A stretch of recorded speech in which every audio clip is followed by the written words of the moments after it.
The old ship floated through space like a tired warrior. Its hull showed marks from countless repairs, and its paint had faded from years under different suns. This was the U.S. Tenacity, once proud but now called names like the museum piece by other ships in the fleet. Most people thought it should have been scrapped years ago, but Captain James Walker knew better. Walker stood on the bridge, his hands clasped behind his back as he looked out at the stars. He wasn't very tall, but he stood straight and proud, his gray hair neat despite the long hours of his shift. 20 years of service had left lines on his face, but his eyes remained sharp and alert.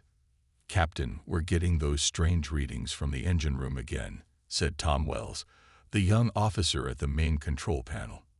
He tried to hide his worry, but Walker heard it in his voice. Walker smiled slightly. "Let me guess, Marcus is testing something new." As if answering his question, the ship's lights flickered. From somewhere below, they heard a loud bang, followed by the sound of someone cursing. A few minutes later, Marcus Reed rushed onto the bridge. His engineer's uniform was covered in black marks, and his white hair stuck up in all directions as if he'd been electrocuted. "Captain, you won't believe what I just discovered." Marcus's eyes shone with excitement. He looked like a kid showing off a new toy, even though he was older than Walker. "The new engine modifications are working better than expected. We can now push the power output 30% higher than any other ship in the fleet." Walker raised an eyebrow. "Is that what that bang was about?" "Oh, that. Just a small hiccup. Nothing to worry about." Marcus waved his hand dismissively. "But think about it, Captain, 30%. The brass said it couldn't be done. But I showed them." Walker knew he should be more concerned about unauthorized modifications to his ship, but he trusted Marcus. The old engineer might be strange, but he was brilliant. His improvements had saved their lives more than once, even if they sometimes made the ship behave in unexpected ways. "Sir," Wells interrupted, "we're receiving a message from command. Admiral Parker wants to speak with you." He paused. "It's marked urgent." Walker straightened his uniform and nodded. "Put him through." The screen lit up to show Admiral Parker's stern face. He looked annoyed, which wasn't unusual when dealing with the Tenacity. "Walker, what the hell is your engineer doing now?" "We're picking up energy spikes from your section that are off the charts." "Just routine maintenance, Admiral," Walker said calmly, "making sure everything's running smoothly." "Smoothly?" Parker snorted. "That rust bucket of yours should have been retired years ago. I've got 3 new Stellar-class destroyers that could replace it tomorrow." Marcus muttered something under his breath that Walker pretended not to hear. "With all due respect, Admiral," Walker said, "the Tenacity may be old, but she's reliable. We've completed every mission assigned to us." "Barely," Parker said. "Listen, Walker, I'm reassigning your patrol route. Keep the Tenacity away from the main shipping lanes. The last thing we need is civilian ships seeing that ancient heap and thinking the Earth Defense Force can't afford proper ships." Walker felt his jaw tighten, but kept his voice steady. "Yes, sir. Where would you like us to patrol?" "Sector 7. The bridge crew tried not to react, but Walker heard someone sigh. Sector 7 was empty space. Nothing but rocks and dust. It was where command sent ships they wanted to forget about. "Understood, sir. We'll head there immediately." After the Admiral's face disappeared from the screen, Walker stayed quiet for a moment. Then he turned to Marcus. "How long would it really take to get the engine modifications working properly?" Marcus grinned. "Give me 2 days. I'll show you what this rust bucket can really do." The next 2 days passed in a blur of activity. While the Tenacity made its way to Sector 7, Marcus worked non-stop in the engine room. Strange noises echoed through the ship at odd hours, and the power fluctuated so often that the crew stopped noticing. Walker spent most of his time on the bridge, watching his crew work. They were a good team, even if they weren't the fleet's finest. Wells was fresh from the academy, but learned quickly. The navigator, Lisa Brown, could plot courses in her head faster than the computer. And then there was Marcus, who treated the ship's engines like his personal project. Other ships they passed on their way to Sector 7 didn't bother to send the usual greetings. One captain even made a joke over the open channel about museums belonging in orbit, not deep space. Walker's crew pretended not to hear, but he saw their shoulders stiffen. "Let them talk," he told his crew during their daily meeting. "They don't know what this ship can do." "But, sir," Wells said, "maybe the Admiral has a point. The new ships are faster, better armed." "New isn't always better," Marcus interrupted. He pulled up a diagram on the main screen. "Look at this. Most modern ships are built to a standard design. They're predictable. But the Tenacity? She's unique. My modifications give us capabilities no other ship has. Like randomly losing power." Brown asked, but she was smiling. "That only happened twice today," Marcus said proudly. "Much better than yesterday." Walker listened to them argue, feeling strangely content. This wasn't the prestigious command he dreamed of as a young officer, but there was something special about the Tenacity and its crew. They might be misfits, but they were his misfits. As they approached their assigned patrol area, Marcus called Walker to the engine room. The usually cluttered space had been transformed. New cables ran along the walls, connecting to boxes filled with blinking lights. In the center, the main engine hummed with a different note than before. "It's ready," Marcus said quietly. His usual excitement had been replaced by something like reverence. "I've done things with these engines that the designers never imagined. We're not just more powerful now. We're different. Better." Walker looked at the modifications. He didn't understand half of what he was seeing, but he trusted Marcus's work.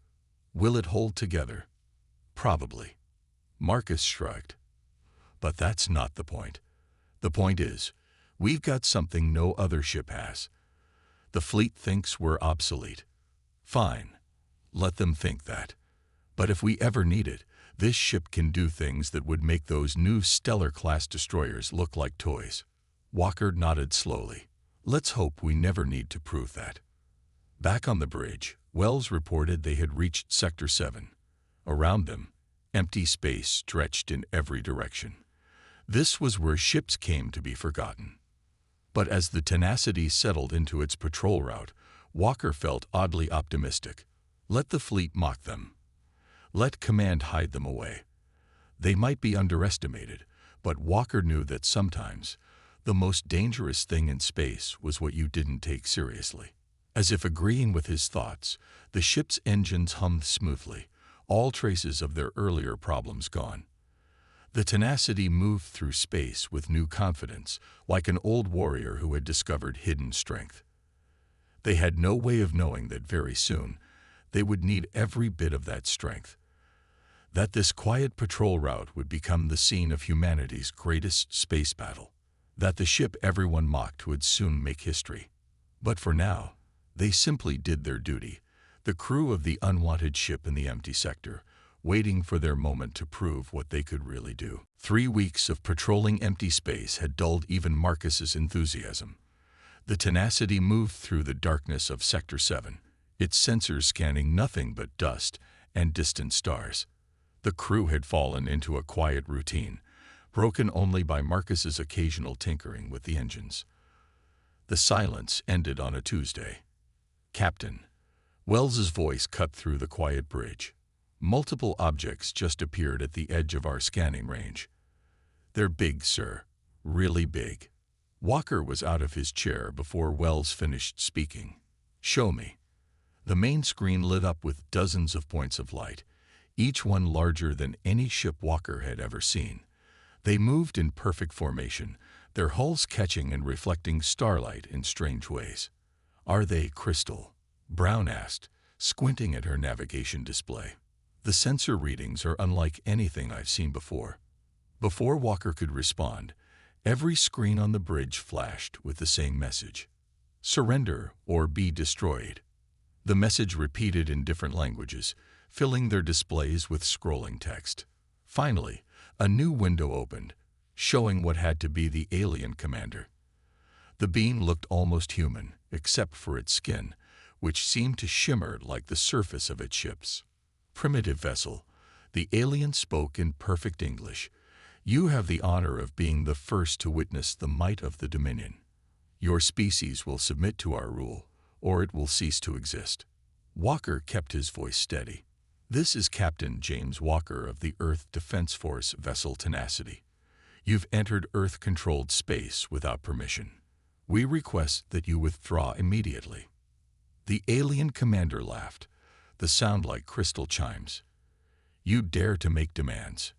Your vessel is barely worthy of notice. It appears your species hasn't even mastered basic space travel." In the background, Marcus muttered, "Basic space travel. I'll show you basic." "We don't want to fight," Walker said, ignoring Marcus. "But we will defend our territory if necessary." "Defend?" The alien's face showed something like pity. "Look upon our fleet, primitive one. Each of our ships could destroy your entire world. But we are merciful. Submit now, and your people may serve us rather than perish." Walker studied the tactical display. The alien was right about one thing. Their fleet was overwhelming. Each ship gleamed like a perfect crystal, geometric shapes that shouldn't have been possible in space. The smallest was twice the size of Earth's largest battleship. "Sir," Wells whispered, "I'm reading energy buildups in their fleet. They're powering weapons." Walker nodded slowly. "Send an emergency signal to command. Full encryption." He turned back to the alien commander. "We'll need time to contact our leaders and relay your request." "You have one of your Earth hours," the commander said. The communication cut off abruptly. The bridge erupted into activity. Brown worked frantically at her console, calculating possible escape routes. Wells kept his eyes glued to the tactical display, watching the alien fleet's every move. And Marcus was staring at his engineering readings with an odd expression. "Captain," he said quietly, "I'm picking up something strange from their ships. The crystal structure. It's not just for show. It's part of their technology. And it's resonating with our engine modifications." Walker moved to Marcus's station. "What do you mean?" "Remember those power fluctuations we were having? They're happening again, but different. Every time our modified engine pulses, their ships shimmer, like they're responding to the frequency." "Can we use that?" Marcus ran his hands through his wild hair. "Maybe. Give me that hour to figure it out." "But sir," he looked up, his eyes serious. "If I'm right, we might have a chance. If I'm wrong, we'll probably blow ourselves up." Walker looked at the tactical display again. The Dominion fleet hung in space like a beautiful, deadly artwork. Their own ship was tiny in comparison, a speck of dust against a wall of crystal. "Do what you can," Walker told Marcus. "The rest of you, prepare for anything. If we can't stop them here, we need to at least warn Earth." The next 50 minutes passed in tense silence. The crew worked at their stations, each knowing these might be their last moments. Marcus disappeared into the engine room, occasional crashes and curses floating up through the ship's corridors. With 10 minutes remaining, Admiral Parker's face appeared on their screen. "Walker, what the hell is going on out there? Your emergency signal." "Sir," Walker interrupted, "we have a first contact situation. Hostile aliens calling themselves the Dominion. They're demanding Earth's surrender and have the firepower to back it up." He transmitted their sensor data. The Admiral's face went pale as he looked at the readings. "My God. The nearest battle group is 3 days away. Walker, you need to get out of there." "That's an order." "With respect, sir, we might have a way to stop them, or at least slow them down." That rust bucket against their fleet. Parker shook his head. "Don't be a fool, Walker. Run. That's an order." The screen went dark as the alien commander reappeared. "Your time is up, primitive one. What is your answer?" Walker stood straight, his hands clasped behind his back. "We reject your demands. This space belongs to Earth. Leave or face the consequences." The alien commander stared for a moment, then laughed again. You are either very brave or very stupid. Perhaps both. Your death will serve as an example to your species. The communication cut off. On the tactical display, the crystal ships began to move, spreading out to surround the Tenacity. Marcus, Walker called over the intercom. Now would be a good time. Almost ready. Marcus's voice was strained. But sir, this is going to be rough. The modifications weren't meant to be pushed this hard. We might not survive what I'm about to do. Walker looked at his crew. They were scared, but each one nodded back at him. They had chosen to stay, to face this together. Better to go down fighting, Brown said, her hand steady on the controls. All stations, prepare for whatever Marcus is about to do, Walker ordered. It's been an honor serving with you all.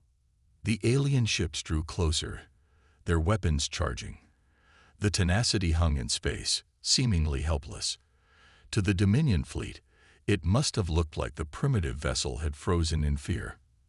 They couldn't have known that inside that old ship, a brilliant engineer was about to prove that sometimes the most dangerous weapon isn't the biggest or the newest. Sometimes it's the one that everyone underestimated. Marcus's voice came over the intercom one last time.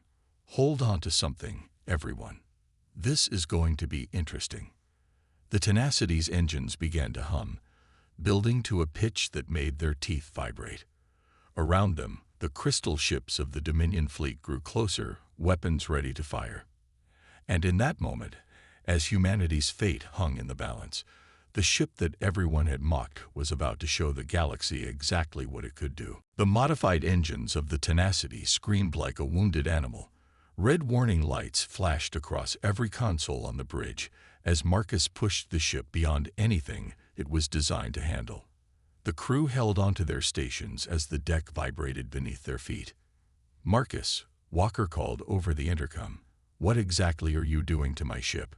Something beautiful. Marcus's voice was filled with excitement despite the chaos. Look at their ships, Captain. Look what's happening.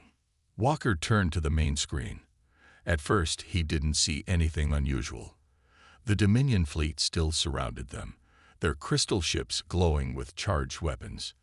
Then he noticed it, a slight shimmer, like heat waves in a desert, rippling across the nearest alien vessel. Their crystal structure is responding to our engine frequency, Marcus explained. Every ship in their fleet is built from the same material. They're all connected, all resonating together. It's like they're singing, Captain, and we just need to find the right note to make them shatter. As if to prove his point, a thin crack appeared in the hull of the nearest Dominion ship. The alien vessel quickly moved back, but the damage was done. The alien commander's face appeared on their screen again, but this time there was no mockery in his expression. What are you doing? This is impossible. Your technology is primitive. Primitive. Marcus laughed from the engine room. Let me show you what this primitive ship can do. He adjusted something, and the Tenacity's engine note changed. The vibrations grew stronger. More cracks appeared in the nearest alien ships, spreading like spider webs across their crystal surfaces. Sir, Wells reported, they're pulling back. All except their command ship. It's moving toward us. The massive crystal vessel approached, its weapons powering up. The alien commander's voice boomed through their speakers. Enough. You will die for this insult. But Walker had seen something important. The command ship's crystal structure was different. Denser, more complex. It wasn't showing the same signs of stress as the other ships. Marcus, he called, the command ship isn't affected. Can you adjust the frequency? I'm trying. Marcus sounded frustrated now. But the engines weren't meant for this. We're pushing them too hard. Something's going to break. As if to emphasize his point, a loud crack echoed through the ship. The lights flickered, and for a moment, the engine note faltered. The alien ships immediately began to stabilize, their cracks topping their spread. No, no, no, Marcus shouted. He was typing frantically at his console. Just need a little more power. A little more. Sir, Brown's voice was urgent. "The command ship is charging its main weapon. Impact in 30 seconds. Walker made a quick decision. "Marcus, forget the command ship. Focus on the rest of their fleet. Brown, plot us a course through their formation. Get us close to as many ships as possible." "But sir," Wells protested, "their command ship will destroy us." "Not if we destroy their fleet first," Walker said calmly. "Marcus, give us everything you've got." "Brown, on my mark, take us in." The Tenacity's engines changed pitch again, rising to a sound that made their teeth hurt. Warning signals blared as systems throughout the ship began to overload. But in space around them, the effect was immediate. The crystal ships closest to them began to crack more severely, pieces of their hulls breaking off into space. 20 seconds to weapon impact. Wells called out, "Now, Brown, take us in." The Tenacity moved like it never had before. Marcus's modifications gave them speed and maneuverability that seemed impossible for such an old ship. They dove into the alien formation, weaving between the massive crystal vessels. Everywhere they passed, ships began to break apart. The resonance from their engines had reached a critical point. Entire sections of crystal hull were splitting away. Some ships tried to retreat, but they were too late. The damage spread from ship to ship through their connected crystal structures. 10 seconds. The command ship's weapon was fully charged now, its crystal focusing arrays glowing with deadly energy. But its target wasn't there anymore. The Tenacity spun and rolled through the disintegrating fleet, leaving destruction in its wake. 5 seconds. "Brace for impact," Walker ordered. "Marcus, give us one last push." The engineer didn't respond with words. Instead, he poured everything their struggling engines had into one final burst. The sound they made wasn't even human anymore. It was like the ship itself was screaming out a battle cry. The effect rippled through space like a wave. Every crystal ship in range began to break apart simultaneously. Their beautiful geometric shapes collapsed into clouds of glittering shards. Explosions bloomed as their power cores went critical. The command ship fired its weapon, but in that same moment, its support fleet disintegrated. The energy beam went wide as fragments of crystal ships slammed into it from all sides. The massive vessel tried to turn, tried to escape, but it was caught in a storm of its own fleet's remains. On the Tenacity's bridge, screens were exploding from power surges. Smoke poured from overloaded systems. The deck plates grew hot beneath their feet as the engines pushed far beyond their limits. "Main power failing," Wells shouted over the noise. "Hull breaches on decks 3 and 4. Emergency containment holding." "Get us clear," Walker ordered. "Brown, any course. Just get us out of this debris field." The Tenacity limped away from the destruction, its engines finally quieting to a pained whine. Behind them, the remnants of the Dominion fleet drifted in space like a field of broken glass. The command ship was largely intact, but severely damaged, its perfect crystal surface now scarred and cracked. The alien commander appeared on their screen one last time. His face showed something new now. "Fear. This is not possible," he said quietly. "You are primitives. Your ship is obsolete." "Maybe," Walker replied, "but we understood something you didn't. The biggest mistake you can make in battle isn't underestimating your enemy's strength. It's underestimating their intelligence." The commander stared at him for a long moment. Then the screen went dark. The command ship turned slowly, gathering the few surviving vessels of its fleet. They vanished into space, leaving behind a graveyard of crystal shards that glittered like stars. In the sudden quiet, Walker looked around his bridge. Every system was damaged, every screen cracked. His crew was battered but alive, and pride showed on their smoke-stained faces. They had done the impossible. "Marcus," he called out, "how are the engines?" There was a long pause before the engineer responded. "Well, Captain, I have good news and bad news. The good news is we won't explode. The bad news is we might need a few repairs." Walker laughed, and the rest of the crew joined in. The laughter was tired and a bit hysterical, but it was real. They were alive, and they had just saved Earth from an alien armada. As emergency power came back online and Brown plotted their slow course home, Walker looked out at the field of crystal debris. The Tenacity had been underestimated for the last time. Now everyone would know what this old ship and its crew could do. But first, they needed to survive the repair bill and explain to Admiral Parker exactly how Earth's most outdated ship had just destroyed the most advanced fleet in known space. The journey back to Earth was slow and dangerous.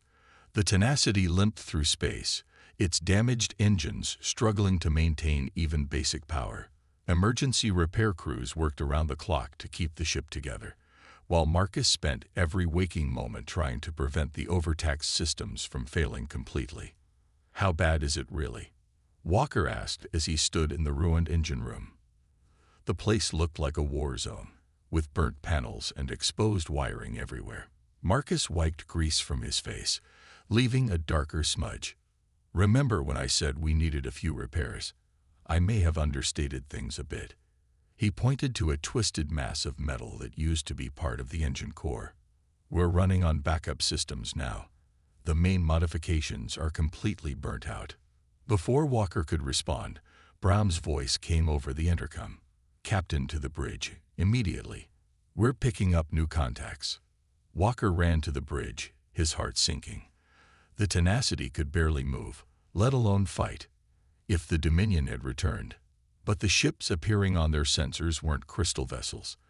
These were Earth Defense Force ships, an entire battle group led by Admiral Parker's flagship. "Tenacity, this is Admiral Parker." The familiar voice crackled through their damaged communication system. "Report your status." "Admiral," Walker replied, trying to keep his voice steady despite his relief. "The Tenacity has suffered severe damage, but we're intact. The Dominion fleet has been driven off. We'll need assistance to return to Earth." There was a long pause. "Driven off?" Parker's voice was incredulous. "Walker, our long-range scans showed a massive battle. Are you telling me your single ship engaged their entire fleet?" "Not just engaged, sir.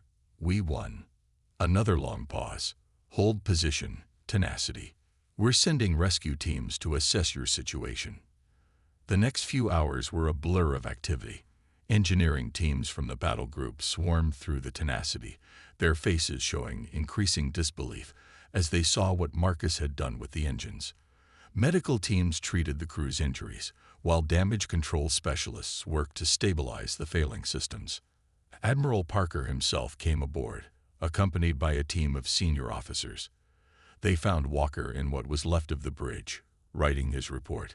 "I didn't believe it when I first saw the sensor readings," Parker said, looking around at the battle damage.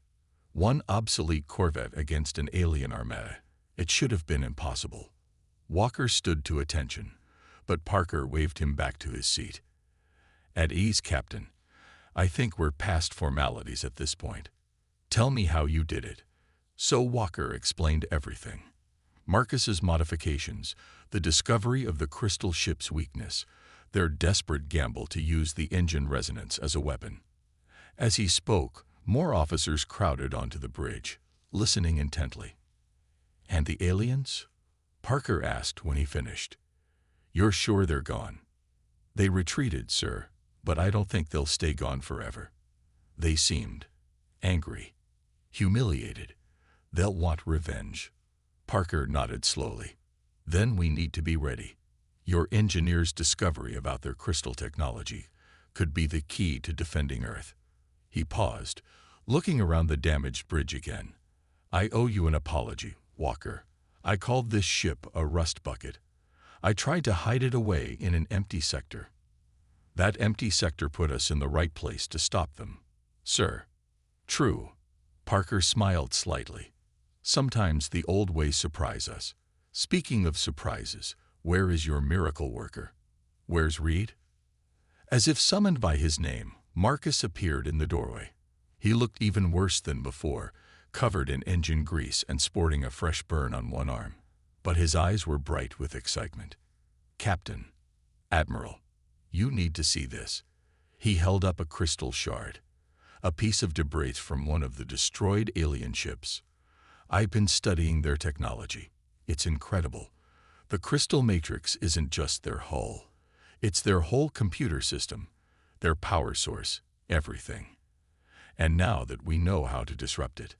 He trailed off, noticing all the senior officers staring at him. "Oh, sorry for interrupting." Parker looked at the wild-haired engineer for a long moment. Then he laughed. "Mr. Reed, I think you and I need to have a long conversation about your engine modifications and about what we can learn from these crystal fragments." "Sir," one of the other officers interrupted, "the news is already spreading through the fleet. Everyone's talking about how the Tenacity drove off an alien armada. They're calling it the museum ship miracle." "Not museum ship," Parker corrected. "War hero." He turned back to Walker. "I'm recommending your entire crew for commendations, and the Tenacity will be fully repaired, with some improvements, I think. Mr. Reed, how would you like a proper research budget?" Marcus's eyes went wide. "You mean official authorization to modify the engines? No more hiding my experiments. Better than that, I want you to help develop defenses against these crystal ships. If they come back, Earth needs to be ready." As the Admiral and his staff discussed plans with an increasingly excited Marcus, Walker sat back in his damaged captain's chair. His ship was barely holding together. His crew was exhausted, but they had done something incredible. They had proved that sometimes the oldest ship could be the most dangerous. Wells moved to stand beside him. "Sir, message coming in from Earth. They're calling us heroes. They want interviews, ceremonies." He grinned. "Not bad for an obsolete ship, right?" Walker smiled but shook his head. "We're not heroes. We're just a crew that refused to be underestimated." And now, he looked at the crystal shard Marcus was showing to the Admiral. "Now we have work to do. Because those aliens will be back, and next time they won't make the mistake of ignoring the old ship in their path." Through the broken viewport, he could see the Earth fleet surrounding them, their ships gleaming and new. But none of them had done what the Tenacity had done. None of them had faced down an alien armada and won. The ship shuddered slightly as another system failed somewhere deep inside. Marcus immediately rushed off, shouting about emergency repairs, while the Admiral's engineers hurried after him. Walker watched them go, feeling proud of his unconventional crew and their battered ship. The Tenacity might be old, might be damaged, but it had earned something more valuable than any modern upgrade: respect. The next time aliens threatened Earth, they would learn what humans already knew. Sometimes the most dangerous weapon isn't the newest or the biggest. Sometimes it's the one that everyone underestimated. 6 months had passed since the battle with the Dominion fleet. Earth had changed in that time. The threat of alien invasion had united the planet in a way nothing else could. Defense systems were being built. New ships were under construction. And at the center of it all was the Tenacity. The old ship floated in the orbital dock, looking both familiar and strange. Its hull had been repaired, but Marcus's modifications were now official upgrades rather than hidden experiments. Crystal technology salvaged from the destroyed alien ships had been carefully studied and incorporated into the Earth fleet's designs. The Tenacity was the first to receive these upgrades. Walker stood in the observation deck of the space station, watching the work on his ship. Engineers swarmed around it like bees, installing new systems and reinforcing the hull. The Tenacity no longer looked like an old, forgotten vessel. It looked dangerous. "Quite a sight, isn't it?" Admiral Parker asked, joining Walker at the window. "The most famous ship in the fleet." Walker nodded. "Almost don't recognize her anymore. All those upgrades, most of them based on Reed's original designs," Parker reminded him. "Your engineer has become something of a celebrity among our research teams. They can barely keep up with his ideas." As if on cue, Marcus burst through the door, followed by a group of harried-looking scientists. He was talking rapidly and gesturing with a tablet in his hand. The crystal matrix can be calibrated to project a resonance field that matches their communication frequencies, he was saying. If we time it right, we can disrupt their entire command structure before they even realize what's happening. The scientists were nodding and taking notes. One of them looked up and noticed the Admiral. "Sir, we didn't know you were here." Parker waved away their concerns. "Carry on. Mr. Reed's ideas have saved us once already. I'm not about to start interrupting him now." Marcus finally noticed Walker and rushed over, his face alight with excitement. "Captain, you have to see this." He thrust the tablet forward, showing complex diagrams that Walker couldn't begin to understand. "We found a way to use the crystal technology to improve our engines by 300%. 300. The Tenacity will be faster than anything in space." Walker smiled at his engineer's enthusiasm. "That's excellent news, Marcus. But what about the weapon systems? Are we ready if the Dominion returns?" Marcus's smile faded slightly. "That's complicated. We're making progress, but there's still so much we don't understand about their technology. We need more time." "Time we may not have," Parker said gravely.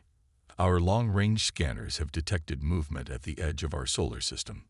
Crystal ships, Captain. A lot of them." The observation deck went silent. Everyone knew what that meant. The Dominion was coming back, and this time they would be prepared for the Tenacity's tricks. "How long do we have?" Walker asked. 2 weeks, maybe less," Parker replied. "We're mobilizing everything we have, but most of our new ships aren't ready yet. The Tenacity might be our best hope again." Marcus looked down at his tablet, then back up with determination in his eyes. 2 weeks is enough. We'll be ready." The next 14 days passed in a blur of activity. The entire Earth Defense Force worked around the clock to prepare for the coming invasion. New weapons were rushed into production. Defense satellites were positioned. Every available ship was armed and made ready for battle. But everyone knew the real fight would come down to the Tenacity and its unique capabilities. The ship that had once been mocked as obsolete was now Earth's greatest weapon. Walker spent most of that time overseeing the final upgrades to his ship. The crew had changed somewhat. Many had been promoted or reassigned to share their experience with other ships. But the core remained. Wells still manned the tactical station. Brown still handled navigation. And Marcus still worked miracles in the engine room. The night before the Dominion fleet was expected to arrive, Walker found Marcus in the engine room, surrounded by crystal components and tools.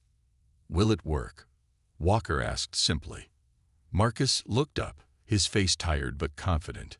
"It'll work. The resonance projector is more powerful than before, and I've found a way to protect our systems from burning out this time." He patted the modified engine core.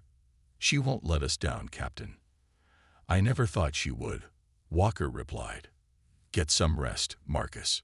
Tomorrow will be here soon enough." But rest was the last thing on anyone's mind when the alarm sounded just 4 hours later.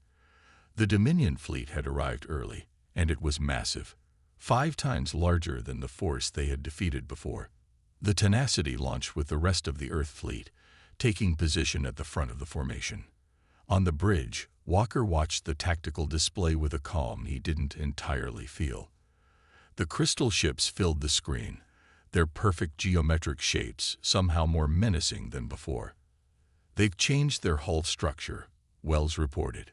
"The crystal matrix is different, more densely packed, with some kind of reinforcement." "They learned from last time," Walker said.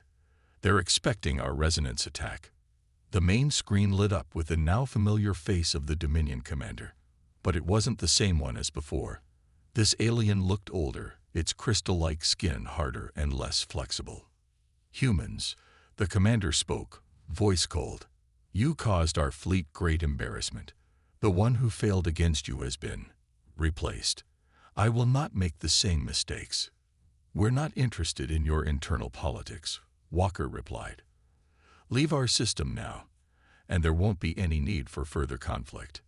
The alien commander made a sound like breaking glass, A laugh, perhaps. You still believe you can dictate terms. Your trick will not work twice. We have studied the recordings of our previous encounter. Your ship's resonance weapon is known to us now. Behind Walker, Marcus whispered, "Good. That's exactly what we wanted." Walker kept his expression neutral. "Then you know what we're capable of. Leave, or face the consequences." "We will show you consequences," the commander said. The screen went dark. The Dominion fleet began to move, spreading into an attack formation. Their weapons charged, glowing with deadly energy. But they were careful to keep their distance from the Tenacity, clearly wary of its resonance capabilities. "They're staying out of our effective range," Wells said. They remembered. "Perfect," Marcus replied with a grin. "Activate the new system on my mark." Walker gave the order. "All Earth ships, hold position. Let them come to us." The Dominion fleet advanced cautiously, their weapons ready but not firing yet. They were being careful this time, methodical. Their formation was designed to isolate the Tenacity from the rest of the Earth fleet.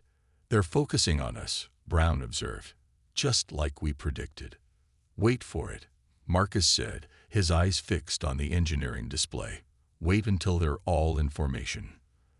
The crystal ships moved into their final attack positions, a beautiful and deadly geometric pattern with the Tenacity at its center. Their weapons powered to maximum. "Now," Marcus shouted. Walker gave the order. "Activate the resonance projector." But instead of the engine's scream they had expected, the Tenacity went completely silent. Every system shut down simultaneously. On the bridge, even the emergency lights went dark. For 3 terrifying seconds, the ship drifted in space, seemingly defenseless. The Dominion fleet paused, clearly confused by this unexpected development. Then, with a sound like thunder, the crystal matrix embedded throughout the Tenacity's hull activated. Energy rippled outward in a perfect wave, invisible but devastating. It wasn't a weapon in the traditional sense.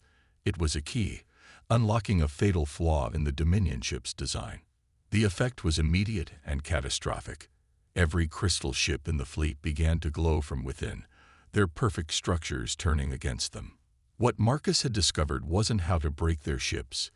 It was how to make them break themselves. One by one, then in groups, then in massive waves, the Dominion vessels shattered. Their crystal hulls collapsed into clouds of glittering dust. Their weapons discharged harmlessly into empty space. Their perfect formation became a graveyard of broken shards. On the Tenacity's bridge, power slowly returned. Screens flickered back to life, showing the destruction they had caused. The Earth fleet remained untouched, watching in amazement as the mighty Dominion Armada disappeared into glittering dust. "How?" Wells asked, staring at the tactical display in disbelief. Marcus smiled tiredly. "They were so busy protecting themselves against what we did last time. They didn't notice what we were really doing. Their crystal ships all used the same basic structure, like a password. We just found the master key." As reports of victory flooded in from across the fleet, Walker looked out at the field of crystal debris. The ship everyone had once called obsolete had just saved Earth for the second time. The old Tenacity, with its patched hull and modified engines, had proved once again that in the face of overwhelming odds, human ingenuity was the most powerful weapon of all.